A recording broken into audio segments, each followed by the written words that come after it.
त्यांच्या नावातच त्यांचा अर्थ दडलेला आहे.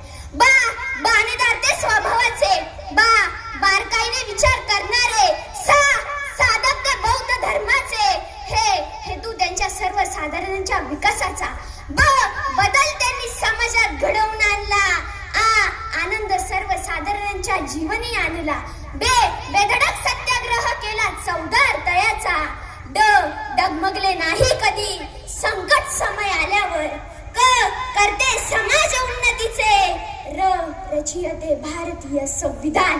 असे होते डॉक्टर बाबासाहेब आंबेडकर. डॉक्टर बाबासाहेब आंबेडकर म्हणतात, पुस्तकाने मस्तक सुधारतं आणि सुधारलेलं मस्तक कधीच कुणाचं हस्तक तर होत नाहीच, पण कधीच कुणा पुढे लाचारीनं नतमस्तक सुद्धा होत नाही. ही सगळ्यात महत्वाची गोष्ट आहे.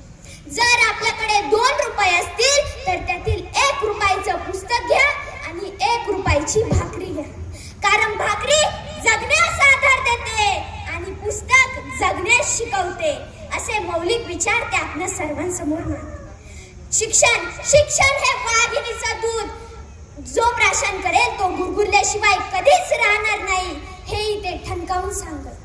डॉक्टर बाबासाहेब आंबेडकरांनी निरनिराळ्या देशांच्या संविधानाचा अभ्यास केला व आपल्या देशाला 2 वर्ष 11 महिने आणि 18 दिवसात संविधान लिहून पूर्ण केलं. आम्ही भारताचे लोक, we are the peoples of India या शब्दांमध्ये संपूर्ण भारतीयांना सामावून घेतलं. आणि आपण काय करतोय? आम्ही ज्योतिबांचा फोटो घरामध्ये लावला की आम्ही ज्योतिबांचे धारकरी, शिवबांचा फोटो घरामध्ये लावला की आम्ही मर्द मराठे, डॉक्टर बाबासाहेब आंबेडकरांचा फोटो घरामध्ये लावला की आम्ही जय भीम म्हणतो, पण आम्ही त्यांचे विचार मात्र कधी आचरणात आणत नाही. आम्ही जर त्यांचे विचार आचरणात आणले ना तर भारत हा संपूर्ण ब्रह्मांडावर राज्य करणारा देश ठरेल. डॉक्टर बाबासाहेब आंबेडकरांनी संविधानामार्फत आपल्या देशाला न्याय